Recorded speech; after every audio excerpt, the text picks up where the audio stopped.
नमस्ते साथियों, आज की क्लास में हम संश्लेषण या बहुलकन के आधार पर बहुलक के वर्गीकरण के बारे में अध्ययन करेंगे। तो संश्लेषण या बहुलकन के आधार पर बहुलक दो प्रकार के होते हैं। नंबर एक योगात्मक बहुलक, जिसको सैकलन बहुलक भी कहते हैं, और नंबर दो संघनन बहुलक। बात करते हैं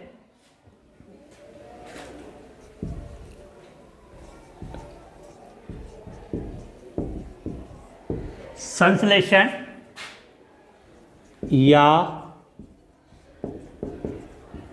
बहुलकन, जिसको आप बोलते हैं बहुलकीकरण। संश्लेषण या बहुलकन के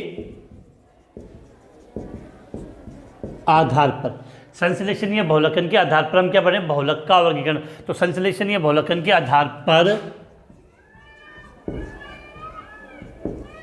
बहुलक का वर्गीकरण। तो ये आपको संश्लेषण या बहुलकन के आधार पर बहुलक कितने प्रकार के होते हैं? दो प्रकार के होते हैं। उनमें नंबर एक आपका आता है योगात्मक बहुलक, और नंबर दो पे आता है आपका संघनन बहुलक। योगात्मक बहुलक को हम सैकलन बहुलक भी कहते हैं। काफ़ी इजी है, टफ नहीं है, और क्वेश्चन अच्छा बनता है। यहाँ से एक क्वेश्चन ये अच्छा पूछ देता है, योगात्मक बहुलक और संघनन बहुलक में अंतर स्पष्ट कीजिए। अगर आप भी हैं क्लास 12th में और करना चाहते हैं टॉप, तो MK बूस्टर लाए आपके लिए टॉपर बैच। जैसा इस बैच का नाम है वैसा ही इसका काम है। MK बूस्टर से पढ़कर बहुत से बच्चे टॉप कर चुके हैं। अगर आप टॉपर बैच को ज्वाइन करते हैं तो आपको बहुत सारे फीचर मिलेंगे। इनमें से कुछ फीचर आप सुन लीजिए। यहाँ पर आपको chapter wise complete recorded video मिलेंगे, chapter wise hand written notes, chapter wise online test, chapter wise most important question and one shot video, weekly doubt classes, previous year paper solution, pre board exam. ऐसे तमाम फायदे इस batch में मिलेंगे। यह batch आपको MK booster app पर बिल्कुल कम कीमत पर मिलने वाला है। तो देर किस बात की, अभी डाउनलोड करें MK booster app. Link video के डिस्क्रिप्शन और प्ले स्टोर पर उपलब्ध है। तो बिल्कुल बात क्लियर होनी चाहिए कि संश्लेषण या बहुलकन के आधार पर हमने बहुलक को कितने हिस्सों में डिवाइड किया है? दो हिस्सों में।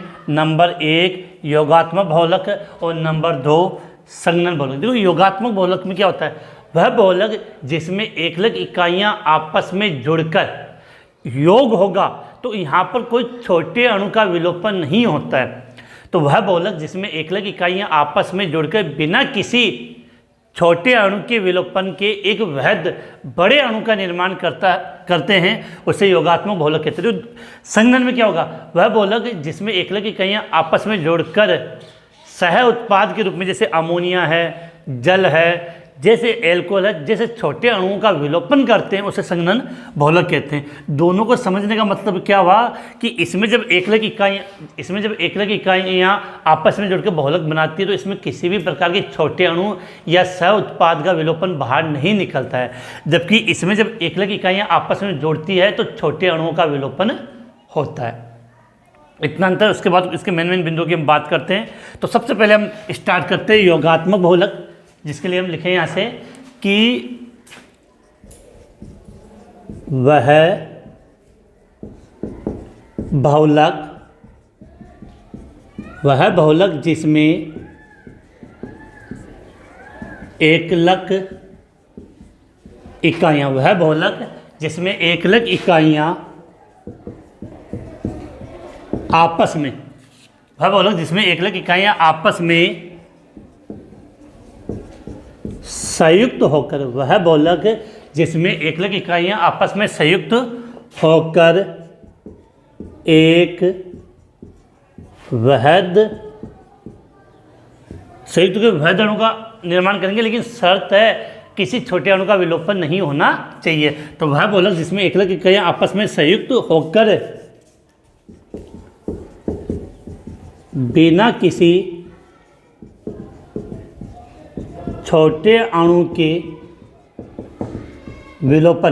छोटे अणु के विलोपन, वह बहुलक जिसमें एकलक इकाइयाँ आपस में संयुक्त होकर बिना किसी छोटे अणु के विलोपन से वृहद अणु का निर्माण करते हैं, उन्हें योगात्मक, उन्हें क्या कहोगे, उन्हें योगात्मक बहुलक कहते हैं। उन्हें क्या कहते हैं, योगात्मक बहुलक कहते हैं। तो सीधी बात है कि योगात्मक बहुलक की एकलिक इकाइयाँ जुड़ेगी तो उसमें छोटे अणु का विलोपन नहीं होता है। तो बिना किसी छोटे अणु के विलोपन के, बिना किसी का मतलब छोटा अणु बाहर नहीं निकलता है, तो बिना किसी छोटे अणु के विलोपन के भेद में बड़े अणु का निर्माण करते हैं, उसे आप क्या कहते हो, योगात्मक बहुलक कहते हैं। अब देखो, तो इसमें कुछ बाहर नहीं गया, इसका मतलब बहुलक का अणुभार एकलक इकाइयों के अणुभार का n गुना होगा कि बहुलक का अणुभार, क्या लिखा है, बहुलक का अणुभार एकलक इकाइयों के, बहुलक का अणुभार एकलक इकाइयों के अणुभार के n गुणा के बराबर होता है। क्योंकि जितने एकलक इकाइयों का अणुभार होगा वो किसके बराबर होगा, बहुलक के अणुभार के बराबर। क्योंकि जितने अणु भाग लेंगे उन सब का अणुभार किसके बराबर होगा, बहुलक के अणुभार के बराबर होता है। अब एक चीज़ बता दूं, यहाँ पे योगात्मक बहुलक में क्या होता है कि जब एकलक इकाई एक के बाद दूसरा जुड़ता है, दूसरे के बाद तीसरा, तीसरे के बाद चौथा, तो एक श्रृंखला के रूप में इसका निर्माण होता है। किस रूप में, श्रृंखला के रूप में निर्माण होता है। इस कारण से इसको हम श्रृंखलावर्धी बहुलक कहते हैं। क्या कहते हैं इसको, श्रृंखलावर्धी बहुलक कहते हैं। तो क्या लिख सकते हैं कि इसमें एकलक इकाइयाँ निरंतर बढ़ती हुई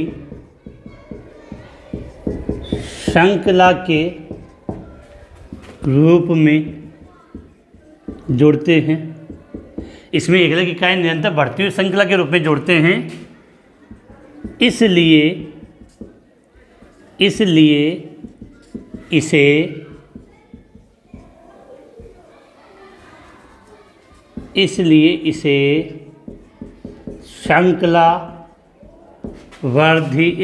श्रृंखलावर्धी बहुलक कहते हैं। क्या कहते हैं इसे, ये क्वेश्चन अच्छा आता है कि श्रृंखलावर्धी बहुलक किसे कहते हैं, योगात्मक बहुलक को हम क्या कहते हैं, श्रृंखलावर्धी बहुलक कहा जाता है। अब एग्जाम्पल याद रखना, एक चीज़ बता दूँ, योगात्मक बहुलक मुख्यतः उन यौगिकों में पाया जाएगा जिनमें द्विबंध या त्रिबंध, असंतृप्त यौगिक होगा, उनका डबल बॉन्ड टूट जाएगा तो एक इधर से और एक इधर से जुड़ेगा। तो नॉर्मली ये देखा जाता है कि जो योगात्मक बहुलक या सैकलन बहुलक की जो एकलक इकाई होती है वो असंतृप्त होती है। क्या होती है, असंतृप्त, उनमें डबल बॉन्ड या ट्रिपल बॉन्ड उपस्थित होता है। एग्जाम्पल की बात करें, जैसे एक एग्जाम्पल मैंने लिख दिया पॉलीथीन, दूसरा लिख दिया PVC, तीसरा लिख दिया मैंने PAN। ये सब के सब कौन से बहुलक आपके, योगात्मक बहुलक या सैकलन बहुलक के उदाहरण है। इसका आप एक बार स्क्रीनशॉट ले लें। स्क्रीनशॉट आपने ले लिया। अब देखो, अब यहाँ पर हम एक बात समझते हैं कि एकलक इकाई के आधार पर योगात्मक बहुलक को हम फिर से दो कैटेगरी में डिवाइड कर सकते हैं। किसी भी प्रकार के बहुलक को हम दो कैटेगरी में डिवाइड कर सकते हैं। एक तो होता है समबहुलक और एक होता है सहबहुलक। समबहुलक का मतलब जिसमें सम मतलब समान, वह बहुलक जिसमें एक ही प्रकार की एकलक इकाई होती है, अर्थात एकलक इकाई आपस में क्या होती है, समान होती है, वो कहलाएगा समबहुलक। सहबहुलक जिसमें एकलक इकाई एक से अधिक प्रकार की अर्थात समान नहीं होती है, भिन्न भिन्न प्रकार की होती है, उसको हम बोलते हैं सहबहुलक। तो बिल्कुल आपको उम्मीद है कि चीज़ें क्लियर हो गई होगी। सबसे पहले हमने स्टार्ट किया था कि संश्लेषण या बहुलकन के आधार पर बहुलक का वर्गीकरण। तो संश्लेषण या बहुलकन के आधार पर बहुलक कितने प्रकार के होते हैं, दो प्रकार के। नंबर 1 योगात्मक बहुलक और नंबर 2 संघनन बहुलक। योगात्मक बहुलक में याद क्या करना है कि इसमें एकलक इकाइयाँ जुड़ती है लेकिन बिना किसी छोटे अणु के विलोपन के, अर्थात इसमें किसी छोटे अणु का विलोपन नहीं होता है।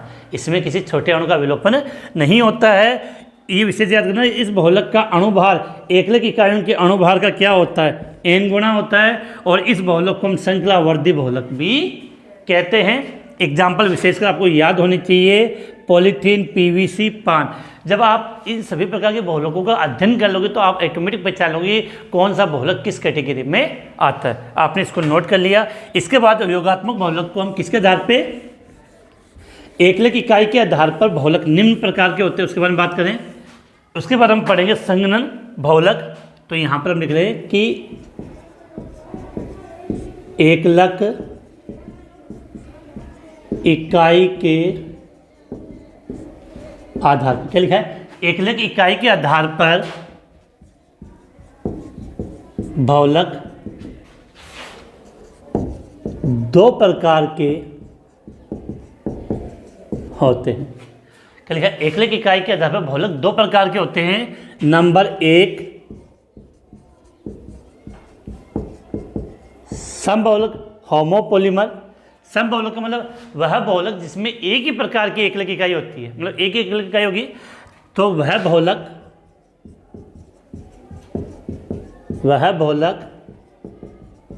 जिसमें केवल एक ही प्रकार की एकलक इकाई होती है, अर्थात सभी, अब एक ही प्रकार की होगी तो सब सेम हो गई, अर्थात सभी एकलक इकाई क्या होती है, समान होती है। वह बहुलक जिसमें केवल एक ही प्रकार की एकलक इकाई होती है, अर्थात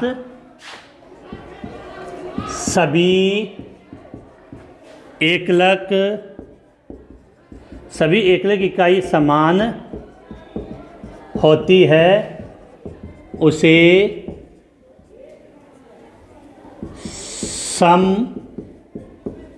समबहुलक कहते हैं। तो सम का मतलब समान, जिसमें केवल एक ही प्रकार की एकलक इकाई हो उसको हम क्या बोलेंगे, समबहुलक। जैसे एग्जाम्पल के रूप में मैंने आपको करवाया था पॉलीथीन, जैसे एग्जाम्पल समझ लेते हैं सिंपल सा। जैसे पॉलीथीन की एकलक इकाई क्या थी, पढ़ा था हमने, CH2 डबल बॉन्ड CH2, क्या नाम था इसका, एथीन।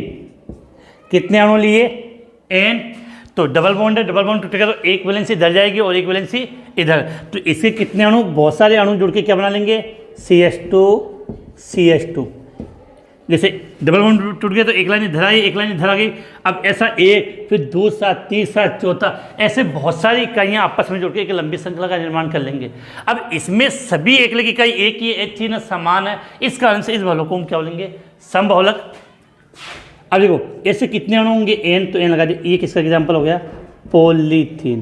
क्या लिख दिया मैंने, पॉलीथीन। तो बिल्कुल बात क्लियर होनी चाहिए कि पॉलीथीन, पीवीसी, पान, जो योगात्मक बहुलक के आपने जितने भी उदाहरण लिखे हैं वो सब इसके अंदर आ जाएंगे। लिखना चाहे तो यहाँ लिख लो, पॉलीथीन तो लिख दिया एग्जाम्पल के रूप में, दूसरा पीवीसी, तीसरा पान। अब दूसरे बहुलक की बात करें हम, दूसरा इसका प्रकार आएगा सहबहुलक।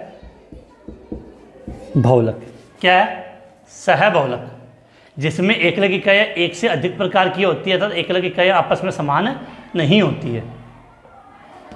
अब इसका स्क्रीनशॉट ले, फिर हम आगे बात करते हैं।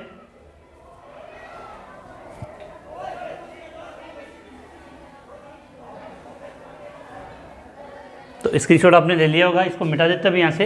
तो बिल्कुल बड़ा क्लियर होनी चाहिए। यदि एग्जाम्पल पूछे जाते हैं एग्जाम में कि जैसे एकलक इकाई के आधार पर बहुलक को हमने कितनी कैटेगरी में दो हिस्सों में डिवाइड किया, एक को मैंने क्या नाम दिया, समबहुलक, दूसरे को मैंने क्या नाम दिया, सहबहुलक। समबहुलक का मतलब इसमें केवल एक ही प्रकार की एकलक इकाई होगी, अर्थात सभी एकलक इकाई आपस में क्या होगी, समान। जैसे एग्जाम्पल बिल्कुल क्लियर होना चाहिए, पॉलीथीन, पीवीसी, पान। बच्चे कंफ्यूज हो रहे होंगे आप लोग कि पान क्या। अभी जस्ट हम जब एक एक बहुलक के बारे में डिटेल से पढ़ेंगे तब हम इन सब के बारे में बात करेंगे। इसके बाद अब हम चलते हैं आगे, सहबहुलक की बात कर लेते हैं। यहाँ पे देखो, सहबहुलक का एग्जाम्पल भी समझना अपने को काफ़ी अच्छा रहेगा। नंबर 2, सहबहुलक, वह बहुलक जिसमें एकलक इकाइयाँ आपस में समान नहीं होती है, अर्थात एक से अधिक प्रकार की होगी तो समान कैसे होगी। तो सीधी सी बात है कि वह बहुलक जिसमें एकलक, वह बहुलक जिसमें एकलक इकाइयाँ आपस में समान नहीं होती है उन्हें, मतलब सीधी सी बात है कि सहबहुलक में एकल इकाई एक से अधिक होगी। वह बहुलक जिसमें एकल इकाई आपस में समान नहीं होती है उन्हें सहबहुलक कहते हैं। जैसे एग्जाम्पल की बात करें, जैसे मैंने यहाँ पे लिख दिया ब्यूना एस ब्यूना एन। बेटा ये ब्यूना एस ये ब्यूना एन लिखे हैं, ये क्या है? कृत्रिम रबड़ है। क्या ये ब्यूना एस या ब्यूना एन क्या है? कृत्रिम रबड़ है। जैसे अगर हम समझ लेते हैं ब्यूना एस, तो इस ब्यूना एस की बात करें तो ब्यूना एस की जो एकलिक इकाई है वो दो प्रकार की होती, दो एकलिक इकाई। एक तो होता है आपका 1,3-ब्यूटाडाइन, दूसरा होता है स्टाइरिन। क्या होता है? स्टाइरिन। दो समझते हैं। पहला 1,3-ब्यूटाडाइन। अब देखो मैं स्ट्रक्चर यहाँ लिख दूंगा तो आपको समझ में नहीं आएगा, पहले मैं आपको यहाँ से समझा रहा हूँ कि जैसे मैंने लिखा 1,3, नजर आ रहा होगा बिल्कुल, 1,3-ब्यूटाडाइन। क्या लिखा है? 1,3-ब्यूटाडाइन। अब देखो ब्यूट का मतलब कितने कार्बन होते हैं? 4। तो 1 2 3 4 कार्बन हो गए। 1 2 3 4। अब देखो डाई का मतलब डाई, और इन का मतलब होता है डबल बॉन्ड। तो डबल बॉन्ड कितने? 2। डाइन, डा का मतलब डाई और इन का मतलब डबल बॉन्ड। तो डबल बॉन्ड कितने? 2 डबल बॉन्ड। अब कितने नंबर पर? एक नंबर पर और एक 3 नंबर पे। तो ये 1 नंबर पर डबल बॉन्ड किया और तीसरा यहाँ डबल बॉन्ड हो गया। तो 1 नंबर और 3 नंबर पर क्या हो गया? Double bond. अब बाकी जो वैलेंसी बची वहाँ हाइड्रोजन जोड़ दो। कितनी वैलेंसी शेष है? इसकी 2, इसकी 3 और एक 4। इसका मतलब एक H यहाँ जाएगा, एक H यहाँ जाएगा और 2 H यहाँ जाएंगे। तो ये बन गया आपका 1,3-ब्यूटाडाइन। तो स्ट्रक्चर कैसे बनाएंगे 1,3-ब्यूटाडाइन की? एग्जाम्पल क्या समझे? Buena S. तो क्या लिखेंगे यहाँ पे? CH2 double bond CH, CH double bond CH2। क्या नाम होगा इसका? 1,3-ब्यूटाडाइन, या ब्यूट 1,3-डाइन भी बोल सकते हो, ब्यूट 1,3-डाइन। क्लियर है? इसकी दूसरी इकाई होती है, एकल इकाई होती है जिसका नाम होता है स्टाइरिन। क्या होता है? स्टाइरिन। जो मैं समझाऊं, स्टाइरिन अगर आपको याद हो तो इसका तरीका बता रहा हूं मैं याद करने का। मैंने आपको CH2 double bond CH structure बताई थी और इसका मैंने आपको नाम बताया था, याद करने का तरीका बताया था। इसको हम बोलते हैं वाइनिल। क्या बोलते हैं? वाइनिल। अगर इस Cl को मैंने यहाँ जोड़ दिया तब हमने लिखा था वाइनिल क्लोराइड, और इससे जो बहुलक बनाता वो था पॉलीवाइनिल क्लोराइड, सॉरी PVC का पॉलीवाइनिल क्लोराइड बनाता। अब क्या करना है कि इसको यहाँ से हटा के, इसको यहाँ से हटाकर एक बेंजीन वाले C6H5 फेनिल समूह जोड़ दो। क्या जोड़ दो? फेनिल। तो CH2 डबल बॉन्ड CH और नीचे क्या? C6H5। इस समूह को हम क्या बोलते हैं? स्टाइरिन। क्या बोलते हैं? स्टाइरिन। लिख दो यहाँ पे। तो दूसरा होता है स्टाइरिन। तो CH2 डबल बॉन्ड CH, नीचे क्या गया? C6H5। इसको हमने क्या नाम दे दिया? स्टाइरिन। बेटा बहुलक वाले चैप्टर में सबसे ज़्यादा कन्फ्यूजन होता है कि बच्चों को ये स्ट्रक्चर याद नहीं होती है। और मैं कह रहा हूँ कि अगर आप चैप्टर 100 से लेकर लास्ट पढ़ोगे तो जितने भी कंपाउंड की स्ट्रक्चर ऐसे आती है वो आपको उंगलियों पर मैं याद करवा दूंगा। बस मेहनत आपको करनी पड़ेगी। तो 1,3-ब्यूटाडाइन प्लस क्या लिख दिया हमने? स्टाइरिन। क्लियर है बात? अब देखो आगे, अब इनका हमें क्या करना है? बहुलकीकरण करना है। तो क्या करेंगे? इसका भी हमने कितने अणु लिए? N, और इसके भी हमने कितने अणु लिए? N। अब जोड़ेंगे कैसे वो समझना गौर से। आगे स्पेस है नहीं अपने, तो इस जो बनेगा उसको मैं नीचे रिप्रेजेंट कर रहा हूँ, समझा रहा हूँ। अब देखो यहाँ डबल बॉन्ड है, तो ये डबल बॉन्ड टूटेगा तो इसकी एक लाइन इधर आ जाएगी और इस वाली लाइन इधर चली जाएगी। इसका डबल बॉन्ड टूटेगा तो एक लाइन इधर, अर्थात जब आप इन दोनों डबल बॉन्ड को तोड़ोगे तो एक वैलेंसी इधर हो जाएगी और एक वैलेंसी इधर, लेकिन दोनों की वैलेंसी टूटने से यहाँ बीच में क्या बन जाएगा? Double bond. तो जब ये टूटेगा तो कैसे स्ट्रक्चर बनेगी आपकी? CH, देखो पहले मैं समझा दूँ यहाँ पे एक बार लिखकर कि CH2 double bond CH, CH double bond CH2। ये वैलेंसी टूटी तो एक वैलेंसी इधर आ जाएगी, ये वैलेंसी टूटी तो ये वैलेंसी यहाँ होगी। अब देखो इन दोनों की एक एक वैलेंसी पेंडिंग बच रही है, इस कारण से यहाँ क्या हो जाएगा? Double bond. तो इसको हम किस प्रकार से लिखेंगे? CH2 bond CH double bond CH double bond CH2 हो गया। अब देखो इस बंद को तोड़ोगे तो क्या होगा? एक वैलेंसी इधर आएगी और एक वैलेंसी इधर आएगी। इधर वाली जो वैलेंसी है वो इस वाली वैलेंसी के साथ क्या हो जाएगी? जुड़ जाएगी तो कैसे लिख दोगे इसको, CH2 CH C6H5। कितने अणु लिए इसके अपने, कितने बनेंगे N, और इस कंपाउंड को हम क्या बोलते हैं, ब्यूना S, ब्यूना S। अगर इस एकल की इस स्टाइरिन, जो स्टाइरिन का S आ गया और ब्यूट से ब्यूना, और अगर आपने एक्रिलोनाइट्राइल लेते स्टाइरिन के स्थान पे, अभी हम आगे पढ़ेंगे तब ब्यूना एन आ जाता है। तो मुझे उम्मीद है कि आपको ये सहबहुलक का मतलब एकल इकाई कितनी हो गई, 2 हो गई, अलग अलग प्रकार की एकल इकाई है। तो वह बहुलक जिसमें एकल इकाई आपस में समान नहीं होती है, एक से अधिक प्रकार की एकल इकाई होती है, उसे हम सहबहुलक कहते हैं। और एग्जाम्पल याद था ब्यूना S, ब्यूना N। जब हम इन सब बहुलकों के बारे में पढ़ लेंगे तो ये सब आपको याद हो जाएगा। उम्मीद है ये चीज़ आपको समझ में आ गई होगी। इसके बाद हम नेक्स्ट बात करेंगे किसके बारे में, जो बहुलकन के द्वारा योगात्मक बहुलक था, और योगात्मक बहुलक के बाद दूसरा था संगनन बहुलक, उसके बारे में पढ़ेंगे। इसका भी जल्दी से स्क्रीनशॉट लें, फिर हम आगे बात करते हैं। तो स्क्रीनशॉट आपने ले लिया होगा। तो अब देखो बात क्लियर होनी चाहिए, सहबहुलक सम नहीं है, सहबहुलक अर्थात एकलक इकाई क्या होगी, आपस में असमान। एग्जाम्पल क्लियर होना चाहिए, ब्यूना S, ब्यूना N, बहुत सारे होंगे लेकिन हमने ये लिखा है ब्यूना S, ब्यूना N। अब ये क्लियर होना चाहिए, ब्यूना S ये 1,3-ब्यूटाडाइन प्लस स्टाइरिन, ये क्या है, ब्यूना S बहुलक की एकलक इकाई। किस प्रकार से जुड़ा हुआ मैंने बता दिया। देखो एक ढंग से समझ लोगे तो ऐसे बहुत सारे होंगे जो इजीली अपने को समझ में आ जाएगा। इसके बाद तरीका बता दिया था इनको कैसे याद करना है। इसके बाद हम अगला जो बहुलक है वो चलते हैं किसके आधार पे, बहुलकन के आधार पे। तो हेडिंग जो लिखी हुई है संश्लेषण के आधार पे, उसमें आपका बहुलक आएगा योगात्मक बहुलक के बाद कौन सा, संगनन बहुलक। नंबर 2 संगनन बहुलक। क्या याद करना था कि वह बहुलक जिसमें एकलक इकाइयाँ आपस में जुड़कर सह उत्पाद के रूप में जल, अमोनिया या एल्कोहल जैसे छोटे अणु का विलोपन करते हैं, उसे हम क्या बोलेंगे, संगनन। अर्थात इसमें जब एकलक इकाइयाँ जुड़ेगी तो किसी न किसी छोटे अणु का विलोपन होता है। वह बहुलक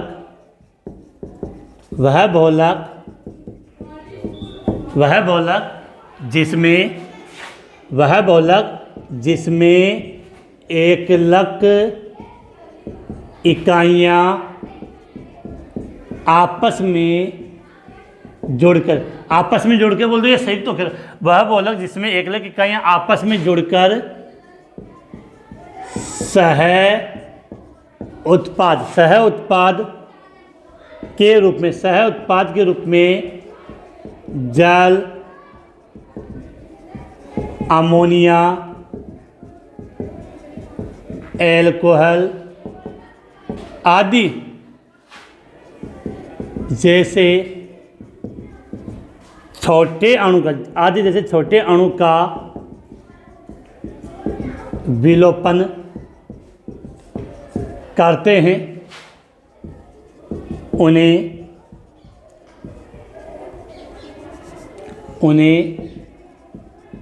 संगनन बहुलक कहते हैं। उन्हें क्या कहेंगे, उन्हें संगनन बहुलक कहते हैं। अब देखो यहाँ पर तो जितनी आप अब एकलक इकाई लोगे उससे बहुलक बनेगा, लेकिन एकलक इकाई जब आपस में जुड़ती है तो छोटे अणु का विलोपन हो जाता है। इसका मतलब ये होगा कि बहुलक का अणुभार एकलक इकाइयों के अणुभार का n गुणा नहीं होता है। बहुलक का अणुभार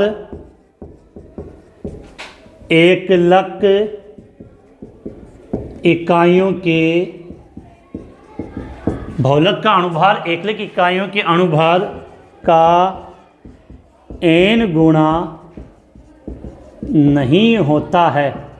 अब देखो इधर योगात्मक बहुलक को आपने क्या नाम दिया था, संकलावर्धी बहुलक। इसको बोलते पदस्वर्धी बहुलक। स्टेप बाय स्टेप में होता है, एक साथ नहीं होता है। तो इसे पदस्वर्धी बहुलक इसे प्रदर्शवर्धी बहुलक भी कहते हैं। क्या कहते हैं इसको? प्रदर्शवर्धी बहुलक कहते हैं। इसके एग्जाम्पल याद कर लेना, काफ़ी इंपॉर्टेंट है। अभी एक को तो मैं समझाऊंगा भी, जैसे मैंने लिख दिया नायलॉन 66, नायलॉन 66, और एक लिख दिया मैंने यहाँ पे टेरिलीन, जिसको हम डेक्रोन भी बोलते हैं। क्या बोलते हैं? टेरिलीन या डेक्रोन। अभी इनके बारे में एक का निर्माण मैं आपको डिटेल से यहाँ समझाऊंगा, तो बिल्कुल क्लियर होना चाहिए। क्या लिखा हमने? संघनन बहुलक, काफ़ी इजी लैंग्वेज में लिखा है। किसके आधार पे? संश्लेषण या बहुलकन के आधार पे हमने इसकी बात की थी। तो इसमें जब एकलक इकाइयाँ आपस में जुड़ती है तो क्या होता है? सह उत्पाद के रूप में जल, अमोनिया या एल्कोहल जैसे छोटे अणु का क्या होता है? विलोपन होता है। बहुलक का अणुभार एकलक इकाइयों के अणुभार का n गुना नहीं होता है। इस बहुलक को हम किस नाम से भी जान सकते हैं? प्रदर्शवर्धी बहुलक के नाम से भी जाना जाता है। एग्जाम्पल नायलॉन 66 और टेरिलीन, नायलॉन 66 और टेरिलीन। हाँ, एक विशेष बात और अपने माइंड में कर लेना, संघनन बहुलक में जो एकलक इकाइयाँ होती है वो द्वि या त्रिक्रियात्मक समूह युक्त होती है। लिख दूँ मैं यहाँ पे, इसमें एकलक इकाई, क्या लिखा है? इसमें एकलक इकाई सामान्यतः द्वि या त्रिक्रियात्मक समूह है। इसमें एकलक इकाई सामान्यतः द्वि या त्रिक्रियात्मक समूह युक्त होती है। तो संघनन बहुलक होंगे, उनमें जो एकलक इकाई होती है उनमें कम से कम 2 क्रियात्मक समूह या 3 क्रियात्मक समूह होते हैं। लेकिन ध्यान रखना, जो योगात्मक बहुलक है, तो यहाँ लिख रहा हूँ मैं योगात्मक बहुलक के अंदर जो एकलक इकाई होती है, योगात्मक बहुलक में जो एकलक इकाई होती है वो नॉर्मली क्या होती है? असंतृप्त होती है। असंतृप्त का मतलब या तो उसमें क्या होगा? डबल बॉन्ड, या उसमें क्या होता है? Triple bond. दोनों में अंतर है। इसमें कार्बन कार्बन के मध्य डबल बॉन्ड या ट्रिपल बॉन्ड होगा, जबकि इसमें जो एकलक इकाई होती है वो आपके द्वि या त्रिक्रियात्मक समूहयुक्त होती है। और योगात्मक बहुलक में जो एकलक इकाई होती है वो क्या होती है? असंतृप्त होती है। बहुत अच्छा क्वेश्चन बनता है, योगात्मक बहुलक और संघनन बहुलक में अंतर स्पष्ट कीजिए। तो जो मैंने पॉइंट लिखे हैं, आप इसी प्रकार से इनको लिखा गया कि एक तरफ अगर आप इनको अलग अलग लिखोगे तो वैसे आपको इनके अंतर याद हो जाएंगे। इसके बाद अब हम यहाँ पे नायलॉन 66 जो संघनन बहुलक का उदाहरण है उसको समझ लेते हैं। इसका आप स्क्रीनशॉट कर लें। अब जब हम बात करें इसके बारे में, तो संघनन बहुलक का हम कौन सा एग्जाम्पल ले रहे हैं? नायलॉन 66। जो समझते हैं इसको, अब देखो यहाँ पे बात करें कि मैंने एग्जाम्पल क्या लिखा था। थोड़ा बेटा इसको ऐसे लिख लेते हैं, इधर लिख लेते हैं कि पूरी लाइन आ जाए अपने। तो हमें एग्जाम्पल क्या समझना है? नायलॉन 66। अब इसके आगे कितने 6 है? 2 है। अब 2 का मतलब क्या है? इसकी जो एकलक इकाई है, एक और एक कितनी होगी? इसमें एकलक इकाई कितनी प्रकार की होती है? 2 प्रकार की। और दोनों में कार्बन की संख्या कितनी होती है? 6 होती है। इस कारण से इसको क्या नाम दिया गया? नायलॉन। अगर आपको पता होगा, प्रयोगशाला में जो सबसे पहले कृत्रिम रेशे बनाए गए थे, नायलॉन 66 क्या है? नायलॉन के कपड़े पहनते हम, तो नायलॉन 66 एक प्रकार का रेशा जिससे कपड़े बनते हैं और बहुत सी वस्तुएं और बनती है। तो पहली बात, नायलॉन 66 की एकलक इकाई कितनी एकलक इकाई होगी? 1 और 1 2, और दोनों के अंदर कार्बन की संख्या कितनी होगी? 6 होगी। तो पहली एकलक इकाई का नाम होता है इसमें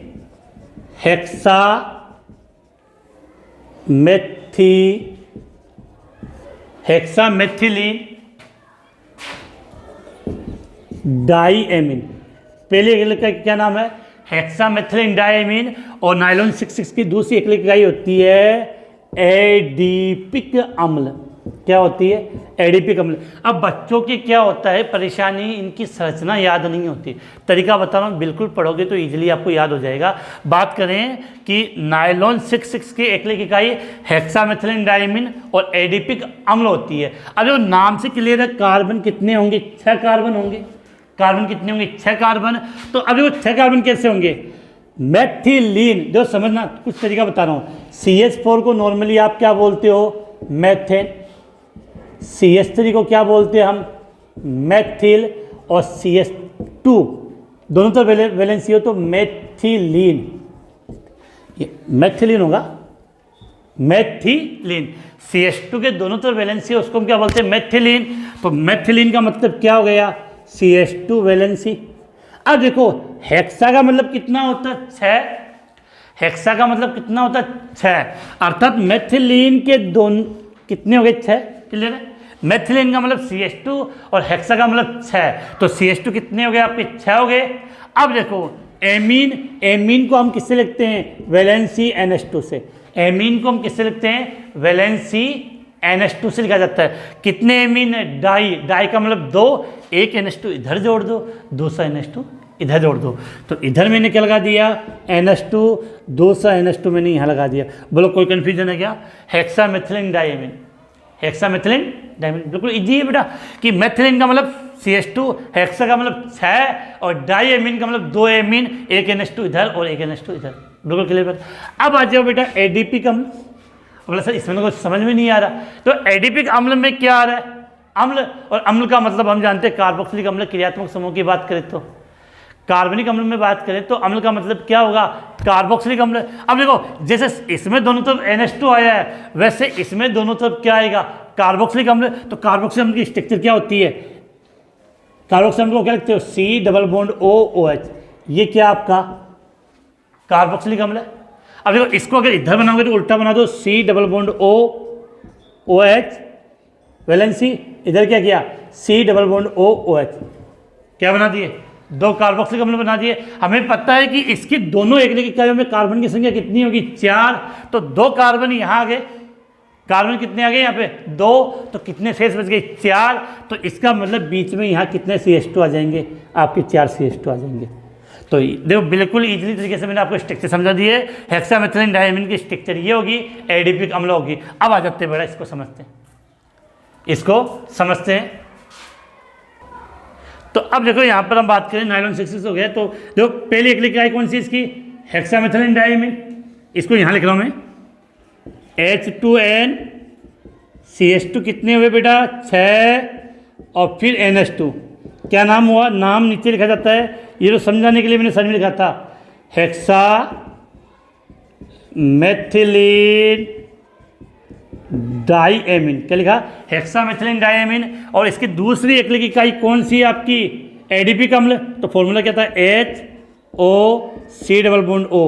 यहाँ CH2 कितने आएंगे, 4, C डबल बॉन्ड OH। चाहो तो इस OH को इसका सर्कल जितना आपको कंफर्टेबल लगे। क्लियर है। अब क्या होगा, दोनों के कितने कितने अणु बाहर लोगे, NN अणु लोगे। अब ये कौन सा बहुलक है, संघनन। जल के छोटे अणु का विलोपन होगा, कैसे समझते हैं, देखो यहां से गया OH और यहां से H, क्या बाहर निकल गया, जल, मतलब पानी बाहर निकल गया। तो यहां से OH और यहां से H, जल का अणु बाहर निकल गया। उसी प्रकार से इसके आगे एक अणु जुड़ेगा, तो यहां से क्या बाहर चला जाएगा, OH। एक इधर बाहर, इसके इधर जुड़ेगा तो यहां से बाहर क्या चला जाएगा, H। तो जल का अणु क्या हो गया, यहाँ से भी बाहर निकल गया। अब देखो इनको एक साथ आपको यहाँ शिफ्ट करके लिखना है, अपने यहाँ पूरा स्पेस में आएगा नहीं, तो इसको मैं नीचे रिप्रेजेंट कर रहा हूँ। देखो यहाँ से H बाहर गया तो क्या बच गया, HN। अब नाइट्रोजन की यहाँ एक वैलेंसी फ्री हो गई। ये हाइड्रोजन किससे जुड़ा हुआ, नाइट्रोजन से। तो नाइट्रोजन की वैलेंसी फ्री, इस कारण से मैं इसको क्या लिखूंगा, NH। अब देखो कितने, 6 CH2, फिर क्या है NH, फिर C डबल बॉन्ड O, फिर CH2 4, C double bond O। ऐसे कितने अणु बन जाएंगे बेटा, N बन जाएंगे। इस स्ट्रक्चर को हम क्या बोलते हैं, नायलॉन 6। क्या कहा जाता है, नायलॉन 6। इसमें देखो अब यहाँ पर छोटे अणु के रूप में किसका विलोपन हो गया, जल के अणु का। तो यहाँ पर N जल के अणु बाहर निकल गए।